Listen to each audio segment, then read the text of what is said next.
Yes, people, what is going on? Welcome back to another video on the channel. The World Cup is over. Congratulations, España, for taking home the title. There's a lot of delight around English fans. Two of them here. Cameron joins me. This game last night was not the best World Cup final we have ever seen, but full of moments, particularly, of course, we want to focus on the football, but the scenes at full time and the scenes during the game, unfortunately, may be overshadowing a game of football. Cameron, what did you make of it? I just thought it was just disgraceful the whole time, because you're also thinking of the whole tournament with Argentina, like they've been getting away with murder, and then you've had someone then go up and choke someone right at the end after they've lost. So it's like, it's ridiculous. It really is. Like, especially if it was Paredes, who really should have been sent off during the game anyway. Like, Argentina should have finished with 9 men, let alone 10. Well, Gary Neville said it about 5 times, didn't he? He said that before occasionally it could have been sent off. They kept going on about that in the commentary. I don't know if you heard, but yeah, completely right. They should have been down to 9 a lot sooner. I mean, even bookings in the first half that just like weren't given. Yeah, and like things. Those players got booked. Yeah, exactly. And it was like you're thinking, right?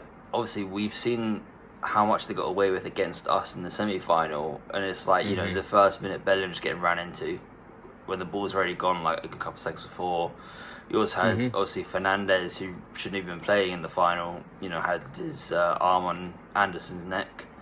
And it was just ridiculous the whole time. It's like, but Argentina didn't really come to play football, they just came to defend. And it's like Spain dominated the game.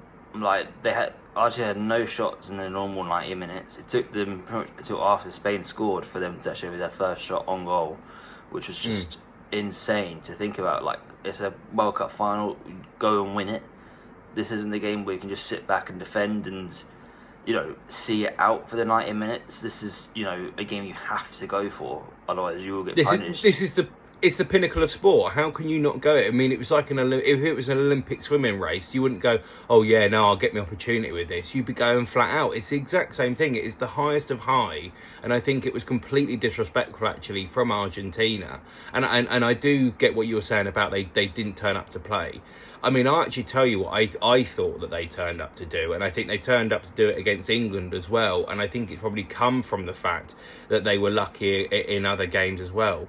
Argentina, from what I saw, they came to fight. They only had one interest in this game, and it was to fight and to show everyone that they can win it, and they forgot actually about the football. And I just think it totally sums up with all the controversy that they've had. And let's be honest, you are completely correct. There was people on that pitch that should not have been on the pitch after the Falklands banner was unveiled in the semi-final. It was very obvious what FIFA needed to do. It was very obvious that they wanted them to do well. But it was literally a rejoice for world football when football won. Argentina literally just came for a scrap, and they wanted to show everyone how hard they were and about how they can beat anyone. And they forgot to do it in the right way, which was playing football, because they are technically talented. They are technically very, very good, and they created some decent chances, but they only did it when they went behind. I mean, the one where they fired it across goal and it went just wide, I can't even remember who it came off, but it went out for another corner. I mean, millimetres it seemed wide of the post, and that was the best chance I think they probably created all day when they were actually playing football. But when you turn up to just fight, funnily enough, you're going to get your backside handed to you, and that is exactly what happened. Yeah, and we were all delighted to see it happen, because you know, of course we Spain were as well over the whole of the tournament. They were the best team. They only conceded 1 goal.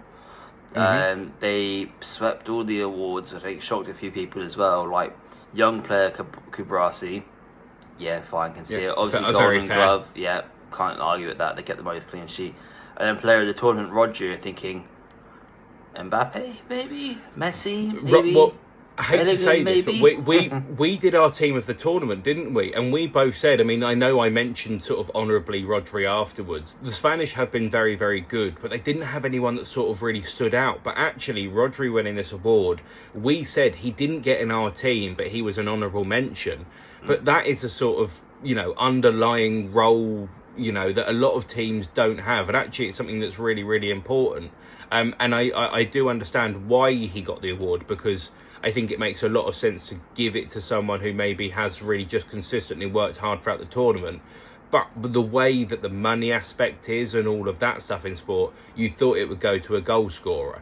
And I think what probably happened is, again, FIFA wanted to give it to Argentina and Lionel Messi, but they can't do that when you haven't shown up in a final. It very much just seemed like every script that FIFA wanted to have finished with Argentina lifting their 4th World Cup and Lionel Messi 2nd. But Spain were just better in every capacity, weren't they, really, across this whole tournament?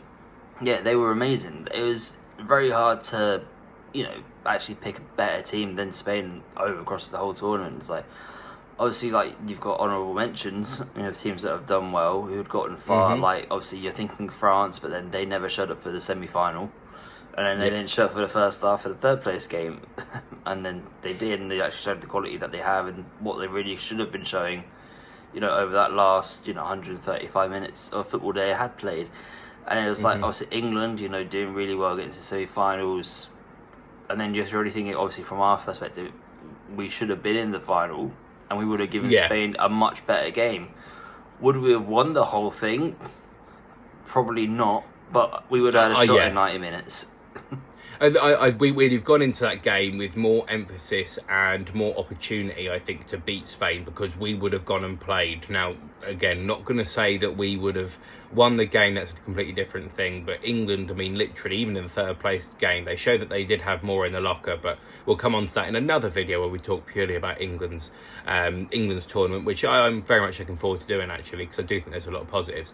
But sort of round off this sort of first section on the World Cup final itself, really wasn't a good game. And it's sort of been summed up quite perfectly that I literally just got a notification as I'm recording this from YouTube saying about a video of Scaloni in tears in the press conference afterwards, which, I had to say to put a little smile on my face.